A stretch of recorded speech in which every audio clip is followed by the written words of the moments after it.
Hey everyone, welcome back to the channel. So, I don't know about you, but grinding Helltides is one of, if not my least favorite activity to complete in Diablo 4. Even though Blizzard has made adjustments to make Helltides more bearable, such as getting rid of the 75-minute downtime, reducing the cost of living steel chests from 300 to 275, adding the living steel and mystery chest icons to the map, they still feel bad to complete. Especially with the infinite cinder bug being patched, spending 20 to 30 minutes just to get 10 living steel just doesn't feel great. So in this video, I'm going to share a known method to double your cinders when grinding Helltides. Now, there's good news and bad news. The good news is that you get to double your cinders, which translate to doubling your living steel, so then you can fight Gregoire, which means you can fight Duriel more. The bad news is that this only works on console and doesn't work on PC. So if you play Diablo 4 on PC, unfortunately you won't be able to use this method. So with playing Diablo 4 on console, it allows you to play local co-op, so a friend can join in and start slaying demons with you. The screen is shared and either player can pick up the other's loot for them even if that other player isn't alive. This mechanic is going to be the main reason we can double our cinders. But before we can get into the Helltides, the first thing we'll need to do is create a new account on either your PlayStation or Xbox, and then link a Battle.net account to the console one that we just created. Since my girlfriend's account is already on my PS5, I'm just going to use hers for this video. Since we're trying to gain living steel in World Tier 4, you'll need to get that new account character in World Tier 4, so just have your main character carry them through the World Tier 2 and 3 capstone dungeons so that both characters are now on that World Tier 4 Torment difficulty. One thing that benefits this with the local co-op is when one player isn't moving and the other is, the non-moving player will teleport close to the moving player. So for example, if player 1 is standing still and player 2 moves off the screen, player 1 will teleport close to where player 2 is. Because of this, we don't have to control both characters and use two controllers at once. So now that both characters are on World Tier 4, we can start running the Helltides and using the doubling method. The first thing I like to do is teleport to the Helltide area, open up the map, and then pin where the living steel chest is. Then I'll get on my horse, right over to the chest, and try to have my second character go down right next to that chest. After the character goes down, I start farming cinders like normal. This is where the method shines because even though the second character isn't alive, my first character is still collecting cinders for them. Now, there are a couple things to be on the lookout when doing this. Since we lose half of our cinders upon death in the Helltide, we don't want some random altruistic wanderer to come around and resurrect our sleeping friend. So first things first,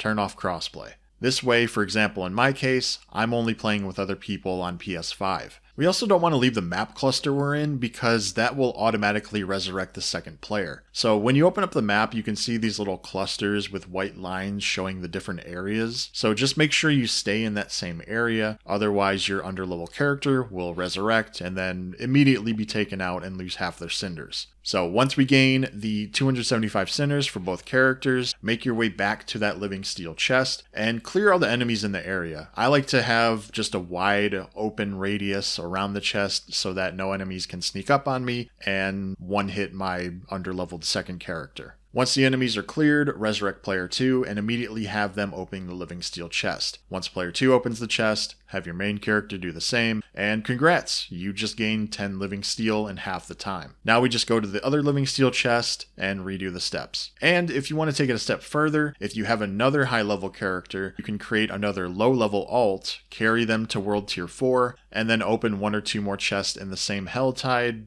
depending on how fast you can open the chests. So using this method, I ran it twice this morning, and it took me a little less than a half hour to open both living steel chests for both characters. So on average, we're getting 20 living steel in about 30 minutes. It's definitely not the fastest way to gain living steel. I'm not trying to promote that, but it's way more relaxing and less try hard than trying to get 20 living steel on PC with just one character. When I did this on PS5, I barely used the horse. I didn't follow any optimal farming guide route. I didn't focus on riding from event to maximize the amount of cinders I could gain. I was just sitting on my couch, taking my time and slaying some demons. So that's it for this video. It sounds like a lot, but it's actually really simple. Let me know if you have any questions in the comments. Otherwise, I'll talk to you soon.